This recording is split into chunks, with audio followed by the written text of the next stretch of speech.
되는 산업의 대장주를 의미 있게 담자. 네. 예, 그게 이제 가장 큰 핵심이고요. 되는 시장에서는 지금 정말 의미 있게 매수를 하고 들어가고, 안 될 때는 좀 의미 있게 좀 비워서 내가 먹은 걸 좀 잘 지키는 그런 매매.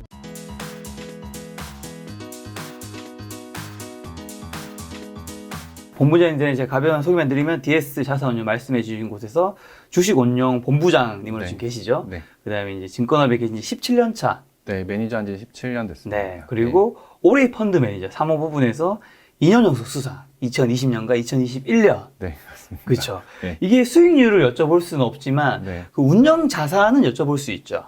저희 회사는 2조가 넘습니다. 아, 네, 크다. 2조가 넘고, 그 중에 1.2조는 비상장이고, 네. 8천억 쪽은 저희가 주식 쪽인데, 네. 이제 저희가 상을 받는 펀드는 규모가 한 4천억 정도 되고요. 네. 네, 그걸 가지고 저희가 19년도, 2020년도 평가가 좋아서 네. 한국 펀드 평가의 그 기업에서 저희 평가하는 평가 기준을 네. 다 통과하고, 네. 그다음에 뭐 이렇게 주최 측에 의해서 이제 추천을 받고, 네. 이렇게 해서 이제 저희가 금융투자협회장상으로 펀드 대상을 2년 연속 받았고, 저도 이제 2년 연속 매니저 대상을 받았습니다. 아, 그럼 네. 운영하시는 건 한 4천억 정도 되시는. 사실 더 많죠. 사실 더 많은데 상 받는 펀드 그 대상군이 이제 4천억인 거고요. 네. 자, 또 최근에 요책 시대 1등주를 찾아서 네. 굉장히 심플하면서 또 최근에 경제경리에서 베스트셀러인데 오늘 이제 요 책에 대한 여러 가지 이제 네. 본부장님의 생각을 좀 여쭤보려고 하는데요. 네. 일단 뭐 요 책 핵심 메시지 네. 짧게 그거부터 먼저 듣고 갈게요. 네. 사실 그 하시고 싶으신 메시지는 네. 참 요만큼 있을 수 있잖아요. 네. 근데 이제 책을 적어야 되는 게 이만큼 네. 많아지는 네. 게 네. 좀 작가라고 생각해요, 대부분. 네, 네. 심플한 문장은 딱 네. 책 제목입니다. 시대 1등주를 찾아라. 그래서 책을 썼던 이유도 보면 뭐 사실 재작년부터 네. 이렇게 주린이라는 단어가 생길 정도로 정말 주식 강풍이 불었죠. 그래서 그쵸. 계좌도 막 처음 개설하시는 분들도 막 생겼고, 실제로 정말 해프닝이라고 할 수 있는 삼성자가 붙은 주식을 청약을 하려고 네. 삼성증권에서만 할 수 있는 줄 아시고 줄을 서시는 그런 일들이 벌어지는 네, 맞아요. 들었어요. 그 사태를 거쳐서 지금까지 오는 중에 네. 저도 뭐 사실 17년 동안 매니저 하면서 네. 주변에 제 지인분들조차도 이렇게 주식에 열정을 보이는 시기를 처음 본 것 같아요. 근데 그분들이 저를 만나면 항상 물어보는 거 너무 뻔하죠. 그냥 뭐 사면 되냐. 아, 그렇죠. 이제 묻고 싶으시죠. 근데 저는 그런 말씀 안 드리죠. 네. 왜냐하면 법적으로 위배되기 때문에. 어. 근데 말씀 듣다 보면 다 너무 잘 모르고 투자하시는. 네. 그리고 그냥 소소한 마음에 계속 흔들려서 잘된 투자도 그걸 지키지 못하고 계속 나쁜 투자로 가는 방향. 이런 것들을 계속 보여주시더라고요. 그래서 그러면 방법론적으로, 그러니까 개인 투자가분들이 저희처럼 막 전문 사이트나, 그러니까 전문 그런 시스템을 사용하지 않고 네. 그냥 소위 말해서 돈 한 푼 안 들이고 네. 요 정도만 정리를 하면 네. 그래도 뭐 저랑 같이 일하는 신입사원들 네. 아니면 저희 인턴 직원들 수준 레벨의 투자에 대한 판단 정도까지는 만들어 보자. 네. 예, 그거를 이제 계속 담아 보려고 이 책을 썼던 거고, 네.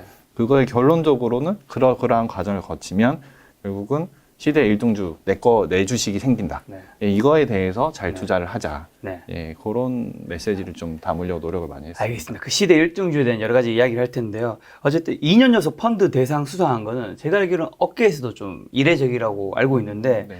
2년 연속 수익률 1위 달성한 네. 본부장님만의 투자 좀 방법은 어떻게 되는 건가요? 좀 알려주신다면. 저도 네. 뭐 투자는 저도 심플합니다. 그냥 책에서도 결론적으로 돼 있는데 네. 되는 산업. 되는 그러니까 산업. 예, 성장하는 산업이죠. 네. 그러니까 성장성 내에서 저희가 과실을 많이 따먹을 수 있듯이 되는 산업에서 놀자. 그리고 좀 더 뭐 되게 나이브하게 말하면 노름판도 되는 판에서 해야 된다고. 예, 거기에서 대장주를 네. 잘 압축 투자하는 네. 게 저희 운용하는 스타일의 가장 큰 스타일이죠. 제 네. 스타일상으로는. 그래서 되는 산업의 대장주를 의미 있게 담자. 네. 예, 그게 이제 가장 큰 핵심이고요. 그 다음에 그렇게 하면 사실 그 종목들은 정해져 있거든요. 네. 근데 제일 중요한 건 사실 매매 타이밍 또 제일 중요한 건데 네. 그 가장 굵직굵직하게 바뀌는 그 변화의 물결이 있을 텐데 그때마다의 변화, 그러니까 뭐 되는 시장에서는 지금 정말 의미 있게 매수를 하고 들어가고, 안 될 때는 좀 의미 있게 좀 비워서 내가 먹은 걸 좀 잘 지키는 그런 매매들, 그런 이제 소위 말하는 빅웨이브를 좀 타는 그런 것들을 좀 많이 찾아내려고 저도 이제 나름의 매크로 지표나 아니면 여러 가지 현상들을 보면서 이제 판단을 하고 있습니다. 그래서 결론적으로는 약간 좀 말을 하면 할수록 더 어려워질 수밖에 없지만 네. 결론적으로는 시장 타이밍을 좀 잘 잡아서 네. 내가 판단하고 있는 내가 이제 자신 있는 나만의 네. 시대 1등주에 네. 대해서 의미 있는 비중으로 투자를 한다. 그게 가장 큰 핵심이죠. 그게 책에 적혀 있는 수익률 10배의 비결은 시대 1등주라는 건데 네. 방금 말씀하신 대로 그게 뜨는 산업에 속한 대장주에 투자라는 거잖아요. 네네네. 그걸 좀 예시로 들어주신다면 뭐 어떤 게 있을까요? 예를 들면 뭐 여러 가지 예를 들 수 있는데 네.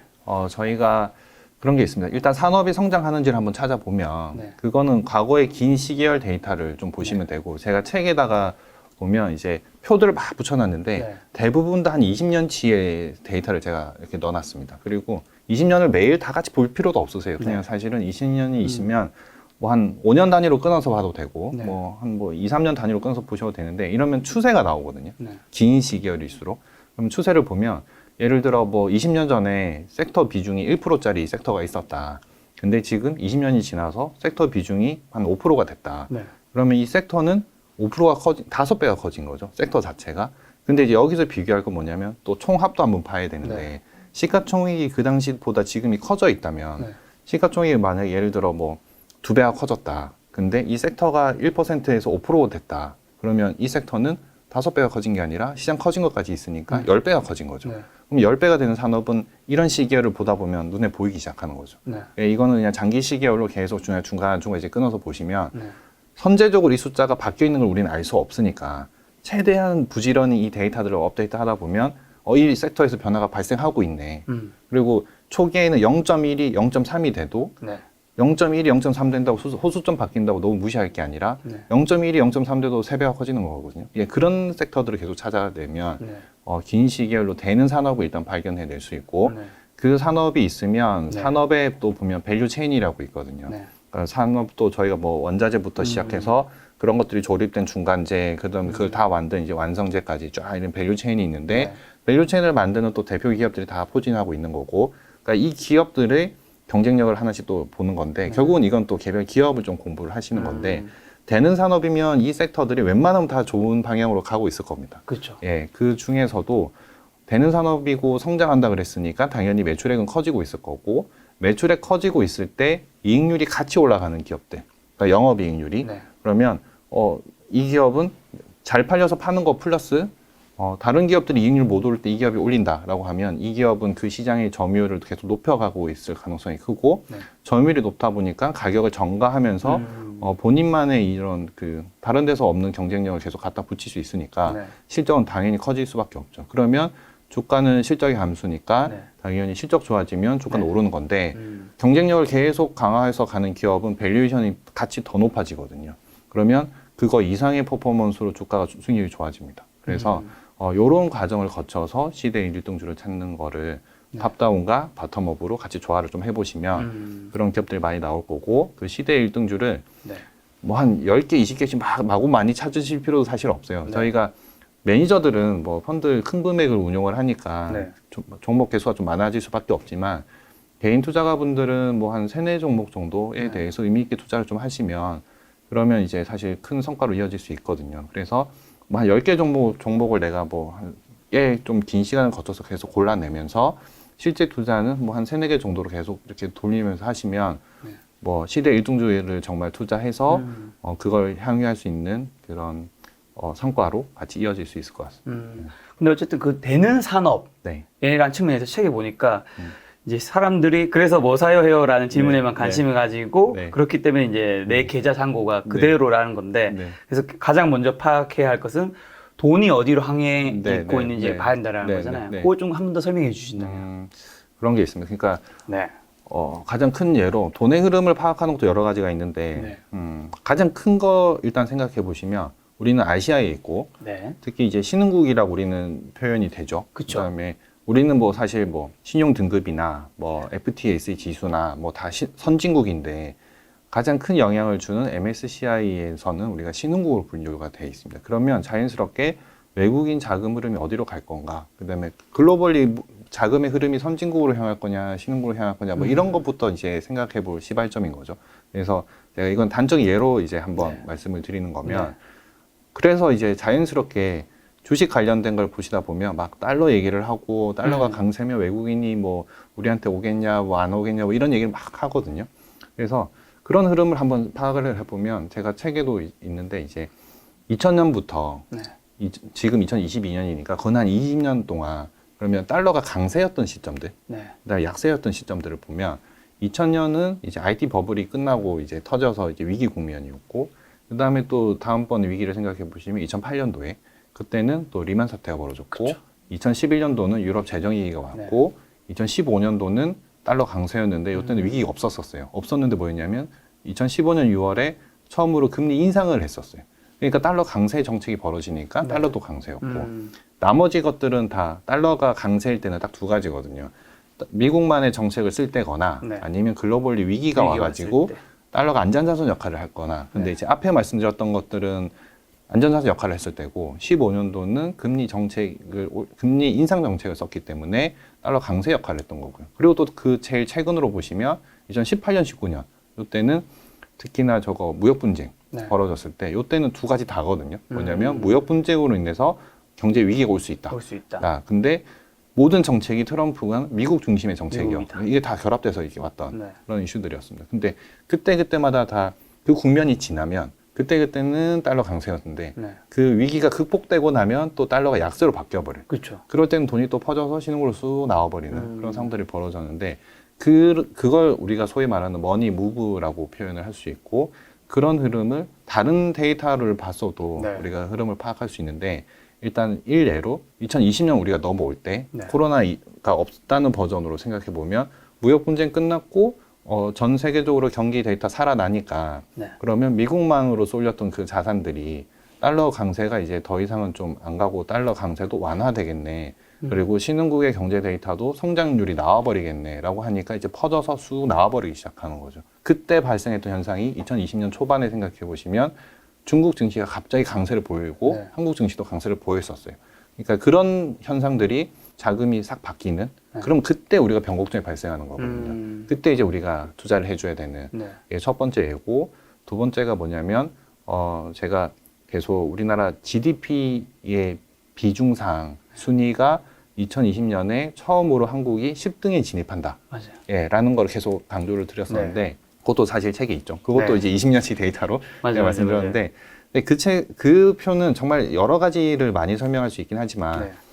그 책의 그 비중의 요지는 뭐였냐면 글로벌 GDP 비중의 1등은 네. 그러니까 경제가 계속 성장하고 있었고 실제 작년에도 코로나였음에도 GDP는 2019년 대비 성장했습니다.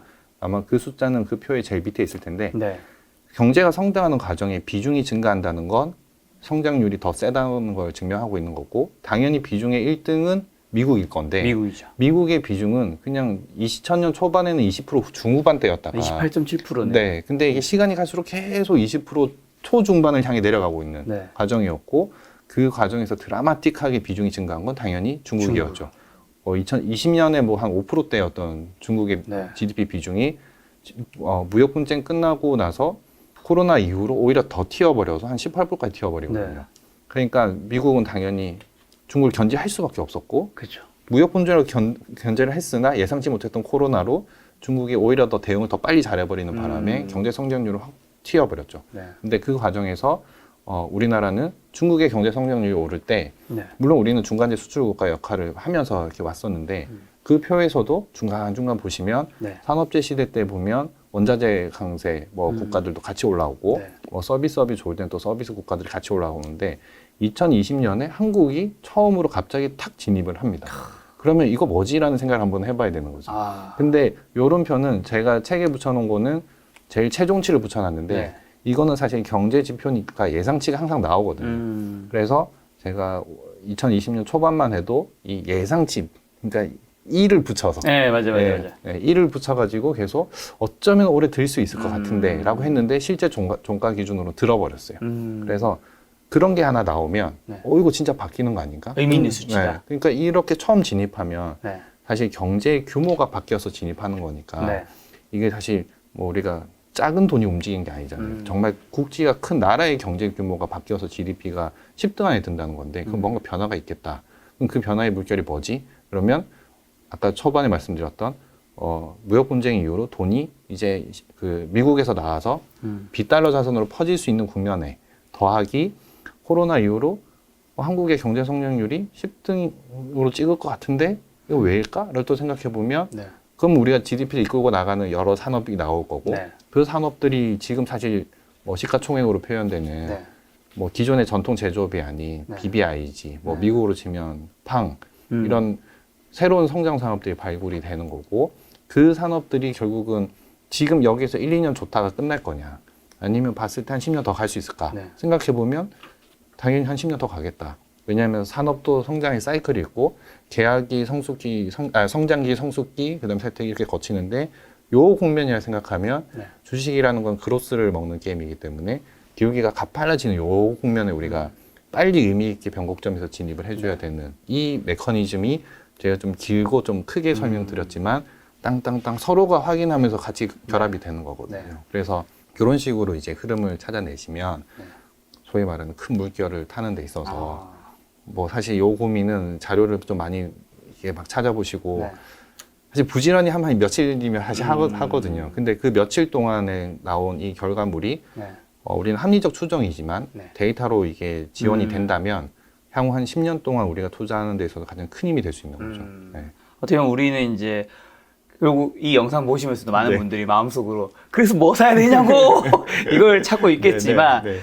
이 큰 물줄기가 지금 어디로 네. 가고 있는지 정도는 네. 우리가 한번 파악하자는 네. 의미에서 이걸 데이터를 네. 보여주시는 거고 네. 그리고 이 데이터에서 이런 의미 있는 데이터를 발견하려면 한 20년치 정도는 시계화를 시켜놔야지 네. 그 추세를 좀 볼 수 있다라는 것도 있는 거죠. 네. 물론 이제 자료가 네. 더 있을 수도 있고 아니면 새로운 산업이 나와서 얼마 안 될 수도 있거든요. 네. 실제 예로 우리나라 산업통상자원부에서 네. 수출 데이터를 발표를 하는데 수출 전체가 100%면 산업별이 다 정해져 있을 거고 근데 그것도 보면 2차 전지랑 바이오는 숫자 데이터가 19년부터 잡힙니다. 네. 왜냐하면 그 전에 없었던 산업이니까 우리나라 수출도 있었어도 의미 없었던 수준이었을 거고 근데 19년부터 잡힌다는 건 진짜 의미 있는 그때부터 수출이 본격적으로 발생한 거죠. 근데 2차 전지가 그때부터 잡혔다. 우리도 생각해보면 전기차 이제 돌아다니기 시작하고 그러려면 미리 다 준비된 차들이 이제 나와야 되는데 이제서야 2차 전지를 만드는 업체들의 분기별 BEP, 그러니까 손익분기점이 이제 통과되고 있거든요. 네. 이제 막 돈 벌기 시작하는 거죠. 그렇게 생각해보면 2년 전부터 수출 데이터는 의미 있게 잡힐 수 있었겠구나. 그러면 지금 지나서 2차 전지는 누구나 다들 인정하는 지금 현재 주도주인데 네. 그때 그 숫자들을 봤으면 산업통상자원부 데이터는 정말 공짜로 거기 들어가시면 다 있는 자료입니다. 그렇죠. 근데 없는 섹터가 잡혔네? 네. 뭐지? 2차 전지인데 그렇구나. 우리 생활에 바로 적용되잖아요. 그러면 여기서 대장주 뭐지? 생각해 보시면 그냥 뻔히 하는. 네. 어떻게 보면 시장은 시그널을 우리한테 주고 있었군요. 그냥 계속 갑자기 주죠. 2020년, 21년에 네. 2차 전지 네. 이건 아니었다라. 그건 아니죠. 그건 다 준비돼 왔던 거고. 네. 시장이 갑자기 2차 전지 땅 줬을 때는 사실 네. 10년 전쯤이죠. 그 당시 LG화학이 갑자기 2차 전지 만든다더라. 네. 수주 받는다더라 해가지고 정말 그냥 화학주로 있다가 처음으로 이제 한 75만 원, 80만 원 쭉 땡겼다가 네. 사실 저 대리 시절이었습니다. 네. 근데 그 뒤로는 다 빠져버려요. 왜냐하면 그냥 한 달 덜 할만 있었고 실체가 없었거든요. 10년 뒤에 지나고 나서 보니 지금은 실체가 있고 실제 수출을 다 해주고 매출이 잡히고 있고 네. 글로벌리 테슬라 등 우리나라 아이오닉이든 다 우리나라 배터리 다 쓰는 거니까 그럼 이제는 매출이 네. 정말 뽑혀 나가는 것도 수출 데이터로도 확인할 수 있고 네. 기업의 실적으로도 확인할 수 있으니까 이제 믿게 되는 거죠. 그러면 이제 소위 말하는 테마가 그때 형성됐던 게 네. 10년 지나서 펀드멘탈로 돌아와서 네. 대장주 역할을 쭉 해주는 그 과정을 거치는 과정입니다. 요 이야기에서 제가 이제 추가 질문들이 갑자기 막 생각나는 게 이제 제가 개별주는 여쭤볼 수는 없지만 큰 섹터는 좀 여쭤볼 수 있는 거니까 어쨌든 지금 2차 전지 이야기가 많이 나왔잖아요. 그래서 많이 오르기도 했잖아요. 근데 아까 전에 또 이 큰 물줄기, 그 다음에 거기서 섹터, 그 다음에 그 시대 1등주를 찾았는데 얘기해 주셨는데 지금 2차 전지 많이 올랐단 말이죠. 타이밍상 야 이거는 이제 들어가기에는 참 사람들 다 주저하고 있잖아요. 어떻게 보세요 2차 전지 쪽 앞으로? 그러니까 이게 개인분들이 다 이 얘기를 많이 하시거든요. 네. 사실 물론 이제 주식이 너무 급등을 하면 당연한 거는 모든 건 다 가격이 정해져 있고 그러니까 모든 것에는 가격이 정상적인 가격이 있습니다. 그래서 오버슈팅 할 수도 있고 언더슈팅 할 수 있는데 우리는 일단 이 추세가 뭘까를 한번 생각해 보시면 지금 2차 전지 주가는 물론 매출이 계속 커질 거라 생각하니까 네. 밸류에이션도 더 높여주면서 주가를 계속 가면서 정당화시켜 가거든요. 근데 2차 전지 주가랑 한국의 2차 전지 수출 물량이랑 그래프를 그려보면 상관관계가 완전히 거의 일치해서 쭉 갑니다. 예, 그 말인즉슨 지금 이걸 믿고 가는 거죠. 이거는 결국은 실적으로 꽂혀버릴 거니까. 그래서 그런 것들에 대한 방향성을 이 눈에 보인다면 물론 이제 너무 급하면 중간중간 조정하셔야 돼요. 그거는 뭐 주가라는 게 무조건 맨날 이렇게 갈 수는 없어요. 그러니까 이런 흐름으로 계속 저점이 높여간다라는 흐름으로 계속 이제 리듬을 좀 타셔야 되고 두 번째는 뭐냐면 올라서 안 샀는데 그 주식이 대장인 건 알겠다. 그래서 언제 사야 돼? 근데 이제 너무 올랐어. 그럼 또 못 사세요. 그러니까 그런 것들은 저희끼리 소위로 말해서 일단 사놓고 물려야 더 살 수 있습니다. 그래서 그 과정을 좀 거치시는데 물론 그 과정을 거치시려면 그 종목에 대한 확신이 좀 있어야 되고요. 두 번째는 뭐냐면 이걸 저희가 뭐 하루 이틀 할 게임이 아니다라고 생각을 하시면 가장 큰 예로 저희가 삼성전자 언제 사야 돼, 삼성전자 언제 사야 돼를 저도 매니저 한 10년, 17년씩 했지만 주식을 하면서 모두가 항상 그 질문을 평생 하시는 것 같아요. 항상 시장이 좋거나 나쁘면 삼성전자 언제 사? 그다음에 시장이 안 좋으면 삼성전자 샀더니 물렸는데 언제 오를까? 막 이 고민을 그냥 주식 계좌를 터서 삼성전자 사신 분들은 그 계좌를 없앨 때까지 항상 그 고민을 하시는 것 같아요. 근데 제가 예를 들어서 보면 책에도 적어놨지만 책의 표 그대로 하면 94년도에 1994년 엄청 뒤로 돌아가죠. 94년도에 우리나라 시가총액이 130조, 140조 그 사이였습니다. 그리고 19년 말로 치면 1,500조 정도였어요. 그럼 시장이 한 12, 13배 더 커진 거죠. 그런데 94년도에 삼성전자의 시가총액 비중은 1등이 아니었어요. 4.5% 정도로 한 2등, 3등 왔다 갔다 하고 있었습니다. 근데 19년 말에 시가총액 비중 한 22% 정도 되거든요. 그럼 시장이 한 열 몇 배 커진 상황에서 시가총액 비중은 계산하기 쉽게 5가 22가 됐으니 한 4.45배 커진 거죠. 그러면 이건 한 45배, 50배 오른 주식이 된 겁니다. 근데 동일 기간에 그 당시로는 같은 딱 경쟁자로 했던 이제 LG전자 비중은 그 당시는 1.7인가 그랬어요. 근데 지금은 1%가 안 되죠. 비중이 반토막 났죠. 그러면 물론 얘도 올랐죠. 시장만큼 오른 것만. 근데 비중이 빠졌으니 삼성전자 50배 오를 때 여기는 그냥 한 5배 오르는 그런 일이 벌어지는 거죠. 그래서 올라서 가격 자체가 부담돼서 내가 이 주식이 대장 주식이라는 걸 아는데 그게 부담돼서 이 주식을 안 사고 다른 걸로 사시면 사실 큰 시세의 이 산업의 큰 시세는 먹을 수 없다. 그래서 그냥 항상 올라도 걱정해서 얹어 사요. 뭐 2차 전지 뭘 어떻게 해야 돼요? 할 때도 그냥 정해진 그 대장주가 조정받을 때 계속 사 모으는 게 답이다. 내가 2차 전지에 투자를 한다면.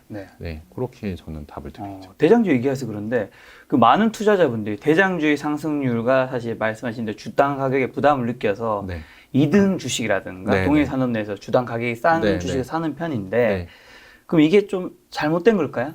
사실은